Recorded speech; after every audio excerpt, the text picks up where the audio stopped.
I'm privileged to be here on the same stage as the author because I've known him for quite some time now. He lives in a lovely house in Princeton, which is the area where the famous University of Princeton is also. His biography was not read out, but let me briefly tell you that he was a senior or a group president, a vice president of a very famous corporation called the ITT. He's an electronics engineer, made a lot of money, and at the young age of 44, I think, he thought that he had made enough money, and he created some trusts so that his wife doesn't get the feeling where the next meal is going to come from, and for his children, and just quit the job, which no one in his right mind would have done at that stage. And therefore, he devoted himself to a cultural renaissance by writing books which are different from what you are being prescribed as textbooks. I've been urging him to write an alternative history of India. I said, one of these days our government will come and we will prescribe it as a text.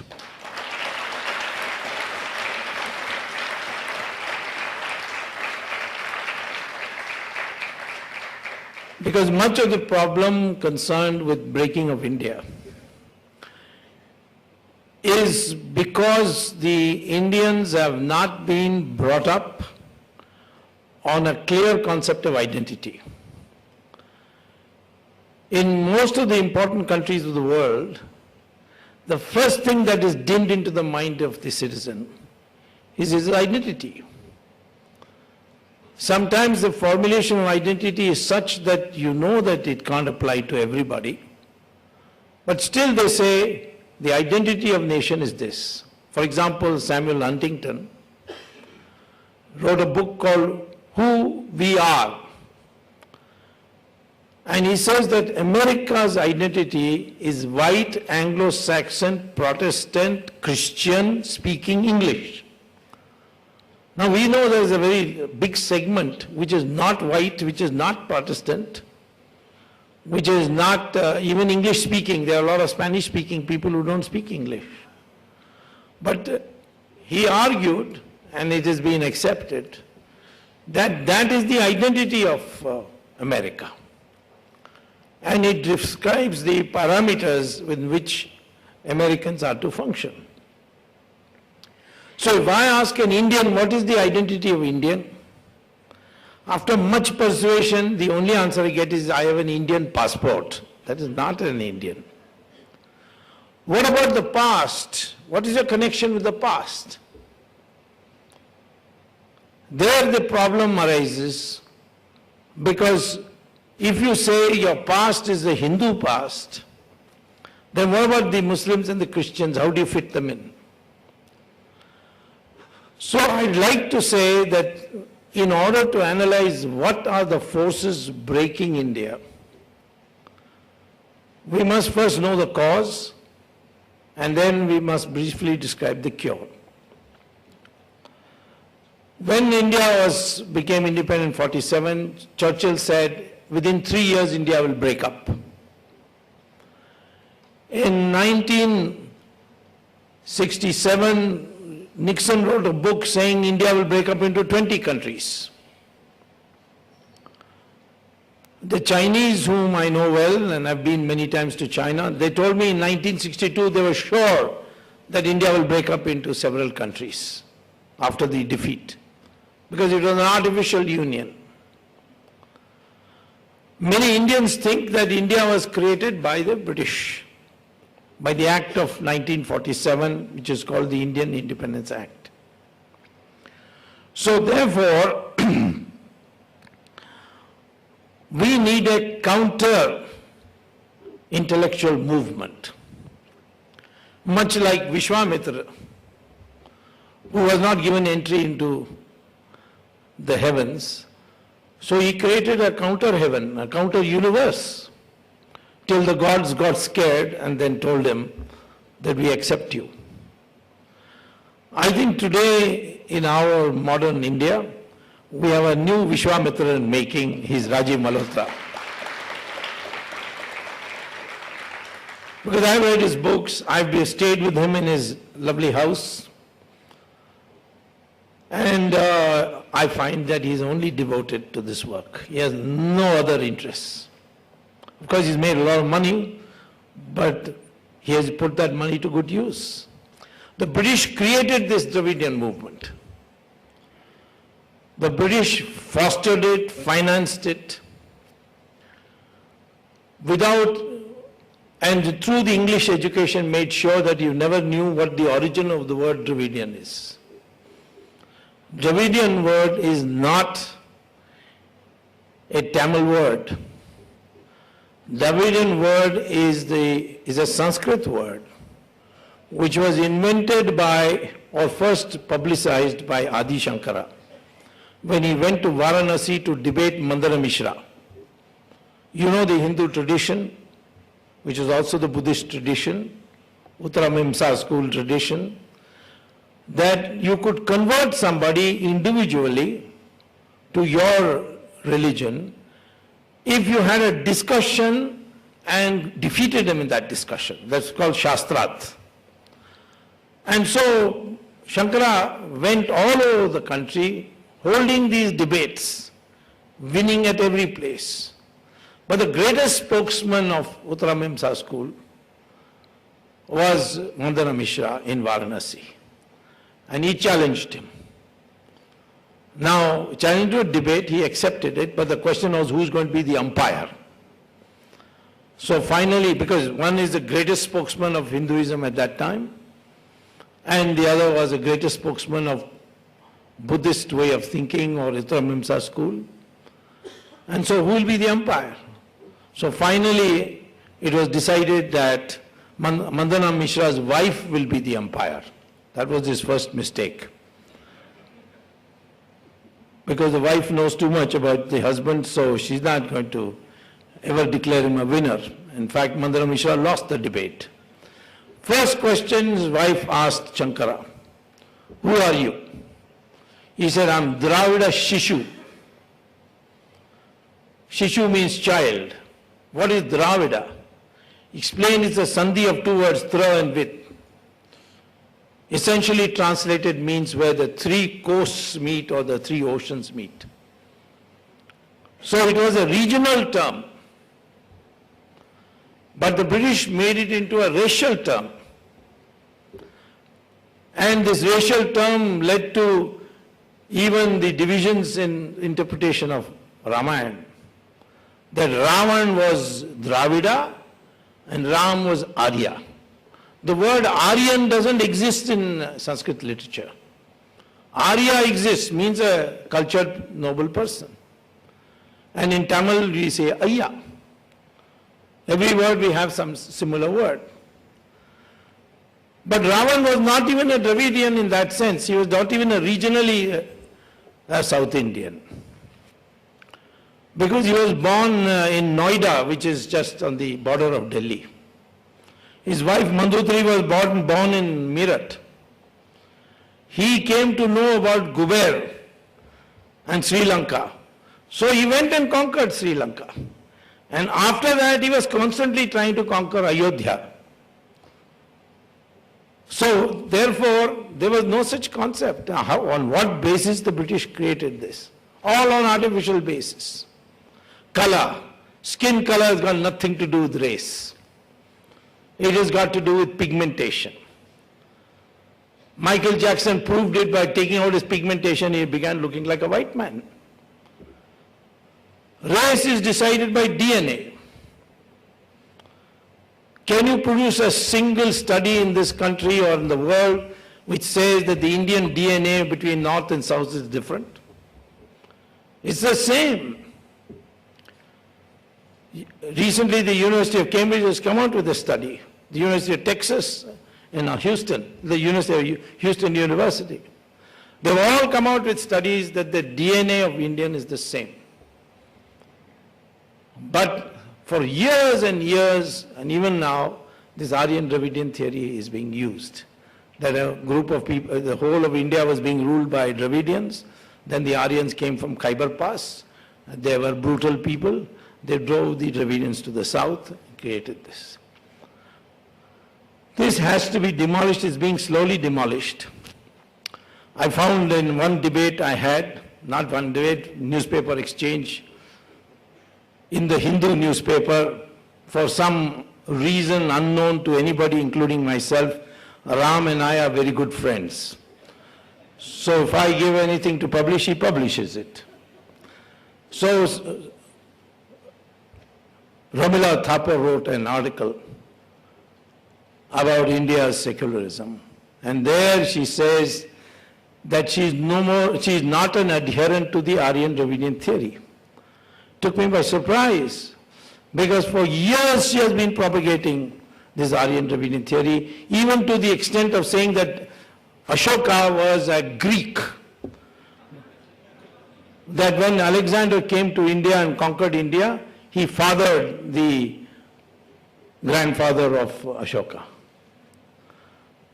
Now, of course, now she can't say that, but she's given it up. Slowly that thing is cracking. But we need a death blow. So I think the next article should be, the next book of yours should be the Aryan-Dravidian theory. But it needs to be demolished completely. In fact, some little work I had done myself. I persuaded Karunanidhi to stop celebrating Ravan as Ravan Leela. Because I explained to him that both in Valmiki Ramayana and in Kamban Ramayana, Ravan was a Brahmin. I have seen this myself in terms of, in actual experience when I got the Chinese, persuaded Chinese to reopen Kailash Mansarovar. I went as the first traveler to Kailash. On the way to Mansarovar, I saw there was a huge lake, which I had never heard about. So I asked the guide, what lake is this? He says it is called Ravan Haranga, sometimes called Rakshastal. So I said, why is it called Ravan? What is Haranga? Haranga is Sarovar, lake. But why Ravan? He said, so somebody from India came here and he meditated here. So I said, in that case, let me go and have a bath first there, and then I will go to Mansarovar. She said, no, if you have a bath there, you will get itches all over your body. If you drink the water, you will die. So of course, I filled a bottle of water and came back and gave it to Karunanidhi and said, please drink it and show me.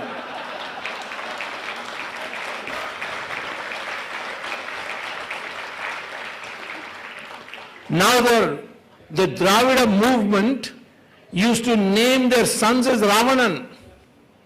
Not anymore. But now, I mean, you can find many middle-aged and old-aged people who got the name Ravanan. So this is the extent it went to. And sometimes it became pathetic. The leader of the Dravidian movement, E.V. Ramaswamy Naikar, he wrote a letter in 1944, which I got a copy of, in which he is pleading with Jinnah to include in the creation of Pakistan an independent Dravidistan. And Jinnah, as a convinced Aryan, says, Dravida, you have nothing in common with us, you must fight for yourself. It's a pathetic letter. The same E.V. Ramaswamy Naikar went on 15th August 1947 to the governor of Madras and said, let the British go from anywhere in India, but in Tamil Nadu, please do not leave. We need you. We want to work under you. We want to serve you. Of course, the British by then had given up hope, and they didn't listen. So I am saying today that we must adopt an idea a concept of an identity of an Indian. If you read the literature of Al-Qaeda, or for matter the secret research is going on in Saudi Arabia, and I came to know this because I had a Saudi Arabian student in my class at Harvard, who one day came to ask me that I have been asked to ask you a question which is not connected with the course. So I said, you ask me after the class is over. So he asked me that we are studying this question, that when Islam went to Iran and it was being ruled by Zoroastrians, it was a 100% Zoroastrian country, within 15 years of the conquest of Iran, Iran was converted to 100% Islam. Neighborhood, which called Babylon and Mesopotamia, they, after takeover by Islam, they converted them in 17 years to Islam, 100% Islam. The same thing with Egypt, 21 years, 100% Islam. The Christians went to Europe and they converted Europe to 100% Christian in 50 years. But in India, 800 years of Islamic rule, 200 years of Christian rule, and you're still 83%. He said, you can't understand.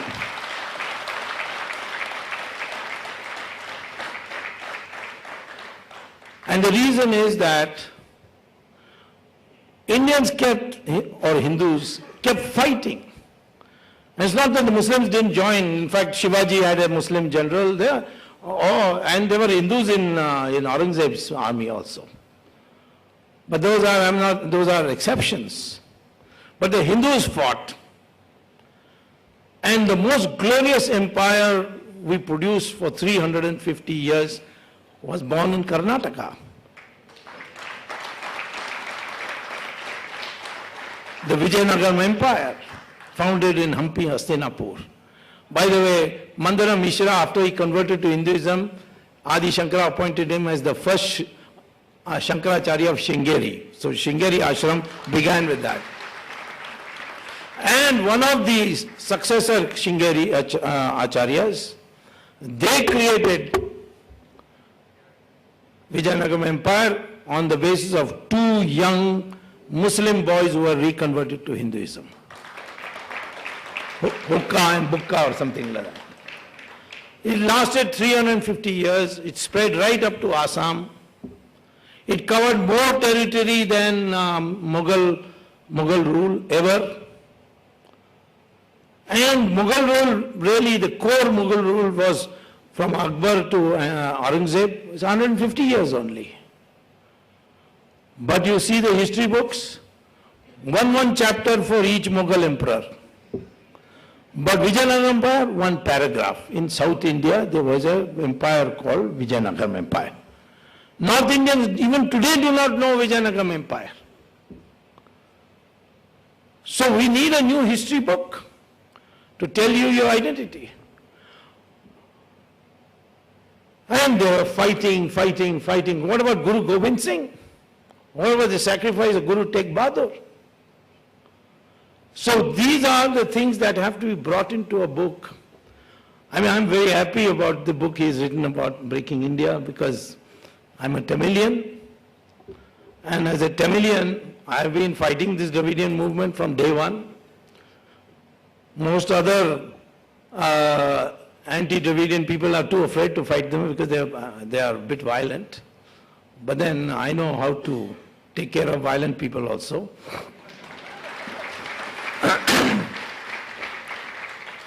I have taken care of the LTT in no time. When I was minister, I knocked them out of India. And later on, marshaled international forces to see that that fellow doesn't survive, despite the best efforts of the government of India to save them. Nevertheless, I'm saying today to you, first of all, this is first point. Second point is this Hindu lack of self-esteem. He becomes very, very diffident. The moment you say Hindu, oh no, see, I'm not communal, please don't involve me in all this. I'm not saying that what I'm saying how Hindus can improve himself. How does that become communal? I can understand if I am saying Hindus must kill Muslims, Hindus must make Christians as slaves. That is communal. But if I am saying there is something wrong with us, that we are not able to bond together, we come together. For example, Kumbh Mela will come together, 1 crore people will come. Government will not invite them, nobody will invite them. They'll come themselves, behave very well, there will be hardly any crime in Kumbh Mela, and then they will disperse. Because all of them have an individual relationship with God. They say, please, my promotion is blocked, so I've come on this yatra, please see my promotion is, and back. There's no concern that 500,000 Kashmiri Pandits have been driven out from Kashmir. There's no concern that Bangladesh was 32% Hindu in 1947, today it is 7%. There's no concern that every day Hindu temples, ancient Hindu temples are being demolished in Kazakhstan and Guyana. We feel ourselves as individuals. This collective consciousness is not there because we lack self-esteem. We got wrong notions of our history. We didn't lose to foreigners because we were inferior. We lost because our rules were too civilized. We had a first rule was no fighting till the sun rises. And once the sun sets, go back to your tent and go and have a sleep. And come back the next day when the sun rises. No fighting in the villages or the towns or in the agricultural field.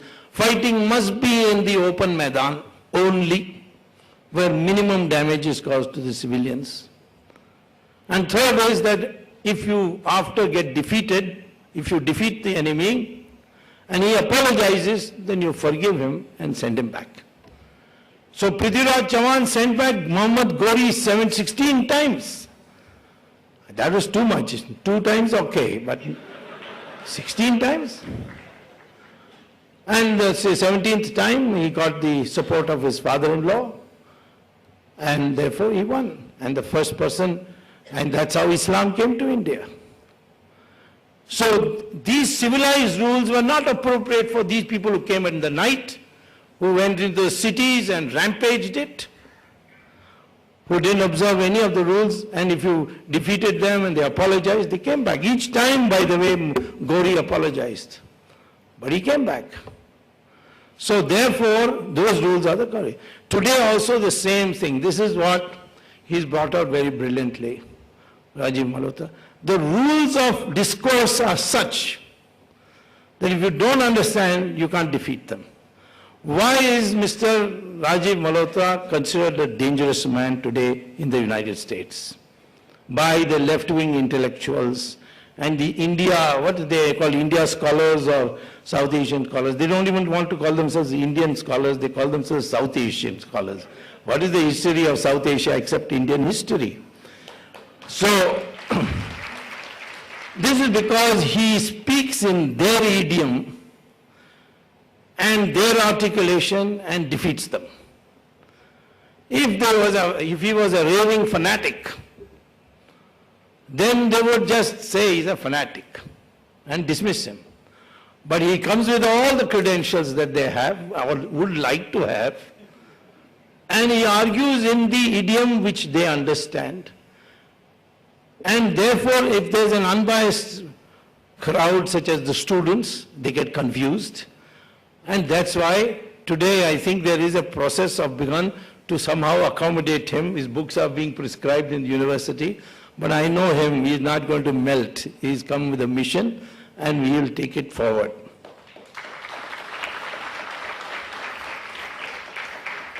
I have 2 more things to tell you. First is that breaking India is also being done through reservations. I am totally in favor of reservations for scheduled caste and scheduled tribes. But I can't see why anybody else should get reservations. Because reservations should be given to only those sections of society who have never been ruling classes in our country. Just because they are poor doesn't mean they should get reservations. The Brahmins are poor, do they get reservations? A lot of rural Kshatriyas are poor, do they get reservations? So the same way, Yadavas were also kings. In fact, in Dwarka, they were ruling for a long time, till Krishna had them finished off. Jats have been ruling Delhi. Why this ruling? And Muslims ruled for 800 years and today they want reservations. If there's anybody who should get reservations in preference to Muslims, it's the Hindu who was persecuted all these 800 years. He is the one who deserves the reservations. Christians are ruling classes. Why should they get reservations? And where does this definition of minority come on the basis of religion? Is there any country in the world they can show that minority is a religion? The United Nations had collected from all countries of the world what is the status of minorities. Thailand, countries of Latin America all wrote saying we have no minorities. Now can you believe Brazil writing that we have no minorities? They've got so many minorities. Because they say minority is only that group which is ethnically different. So Muslims are not ethnically different. They are all descended from Hindus only. Christians are not ethnically different.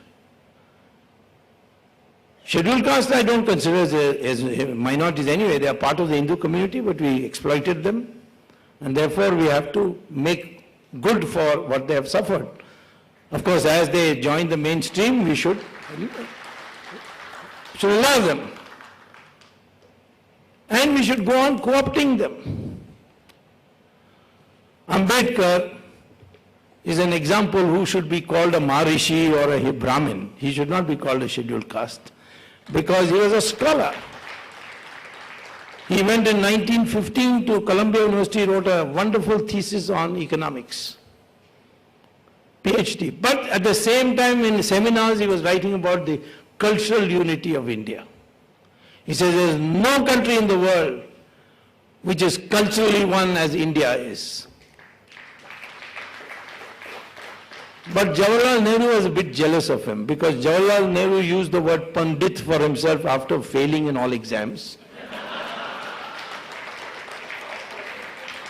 And he saw this Ambedkar with PhD and a law degree and from Columbia and from London School.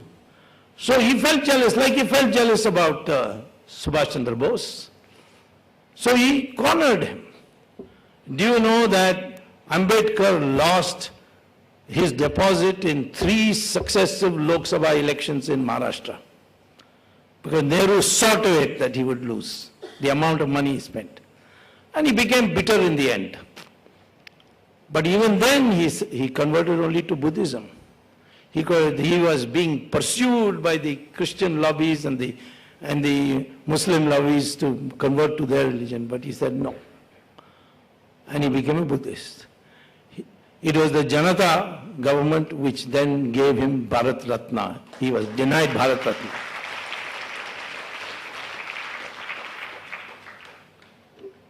So this reservation is another method of dividing India. Caste was a wrong word, as Rajiv Malhotra has mentioned it several times. It's a Portuguese word from the word costos. We have Varna and Jati. Jati is connected with family and blood lineage. But Varna, which is fourfold, has nothing to do with birth.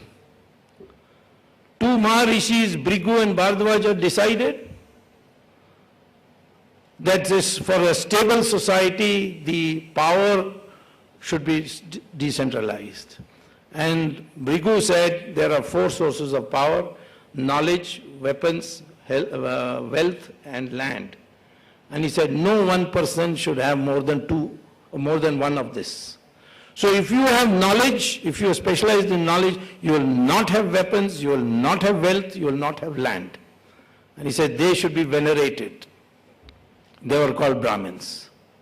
And it was not necessary that you should be born in a Brahmin family, nor it was a disqualification. Veda Vyasa was born, his mother was a fisherwoman. He was called Maharishi, he wrote the Mahabharata. Valmiki was born of people who had been pushed out of the society. They were called untouchables in English. But his parents were Dalits. But he became a Maharishi and wrote the Ramayana. Same thing with Kalidasa. He was a hunter. He came from a family of hunters and he became the greatest poet India has produced. Vishwamitra was not a Brahmin at all. He was called the Rishi of Rishis. Even the gods bowed before him. But his parents were Kshatriyas. Ravan, as I told you, was a Brahmin. And you call him Dravida.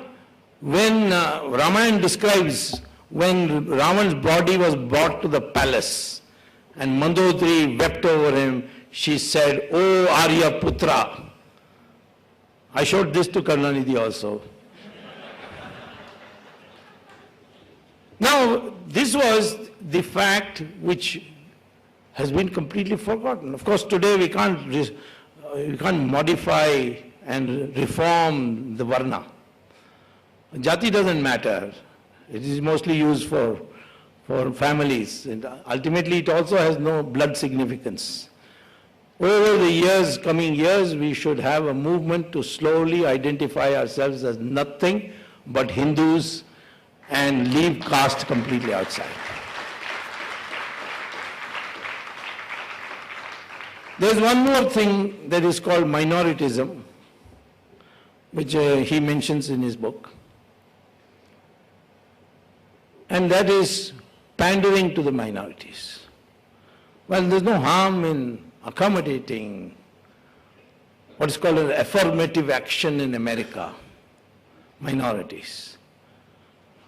Give them scholarships, give them special considerations, special tutorials, no reservations, but other things you can give. So we need, therefore, to start getting our act together, because with this media, this globalization, these opportunities, this materialism that has come into our system, corruption, we are targets. The Hindus are under siege. India's unity is under threat. We have to now build a new Indian whose identity is clear and who understands the true history of India. And then where we have a tradition, we are 100% Hindus. Parsis came, looked after them. When the British left India, they told the Parsis, we can give you reservations in parliament like the Anglo-Indians we have given. The Parsis said, the Hindus have looked after us for thousands of years, you go, don't worry about us. The Jews were persecuted everywhere, we looked after them. The first resolution passed after the creation of Israel was, thank you India, you are the only country in the world which did not persecute the Jews. So I don't have to explain to anybody as a Hindu that I can accommodate everybody. But when it comes to nation building, let us be clear, there are forces working to break up India, and they want to see balkanization. It's not that countries have broken up. Soviet Union has broken up into 16 countries, Yugoslavia into 4. Indonesia is also, they had a small piece which got cut out. There are constant efforts to see that countries other than the dominant Western Christian ethos break up. So India is also under target. India is a threat. India is a bigger threat because our concepts are now being accepted by the Americans. But if we have our mind clear, then we'll not be victims. And it is towards this end, this lovely book has been written. The next book is even better. And I'm sure that when he writes the history book of India, it will be even better. Thank you.